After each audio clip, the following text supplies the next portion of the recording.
Hello guys, back to my vlog. അപ്പോൾ ഇന്ന് റമദാൻ നാലാമത്തെ ദിവസമാണ് ഗെയ്സ്. വെളുപ്പിൽ എണീച്ചയുടെ താരം എല്ലാം കഴിച്ചിട്ട് കിടന്നുറങ്ങി ഗെയ്സ്. എണീച്ച് നോക്കിയപ്പോൾ ഭയങ്കര വെയിൽ ഗെയ്സ്. പിന്നെ നാളെ മാത്സ് പരീക്ഷയാണ്, അതിനുള്ള ചെറിയ പ്രിപ്പറേഷൻ എല്ലാം നടത്തി.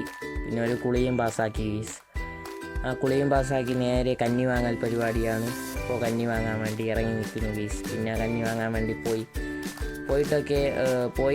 കഞ്ഞിയൊക്കെ വാങ്ങി ഇറങ്ങിയപ്പോൾ അപ്പോൾ ഒരു പൊതി തന്നു ഗെയ്സ്. നോമ്പ് തുറക്കാൻ വേണ്ടിയുള്ള പൊതിയാണ് ഗെയ്സ്. പിന്നെ ആ പൊതിയും കൊണ്ടുവന്നപ്പോൾ ഈ ചെറുക്കൻ അങ്ങോട്ടും ഇങ്ങോട്ടും നടക്കണം ഗെയ്സ്. പിന്നെ 2 തുണി തയ്ക്കാൻ വേണ്ടി കൊണ്ടു കൊടുക്കൽ പരിപാടിയാണ് ഗെയ്സ്. പിന്നെ ആ തുണിയും കൊണ്ട് നേരെ പോയി. എന്നിട്ടൊക്കെ റോഡിലൊക്കെ നോക്കിയപ്പോൾ ഭയങ്കര തിരക്കായിരുന്നു ഗെയ്സ്, റോഡൊക്കെ.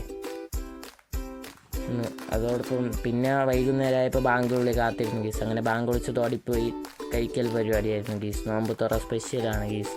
വെള്ളവും കട്ട്ലേറ്റും മീറ്റ് റോളും ആയിരുന്നു ഗെയ്സ്. പിന്നെ രാത്രിയിലത്തെ ആഹാരമാണ് പുട്ടും കടലക്കറിയും ഗെയ്സ്. നല്ല ആഹാരമായിരുന്നു ഗെയ്സ്. ബാക്കി നാളെ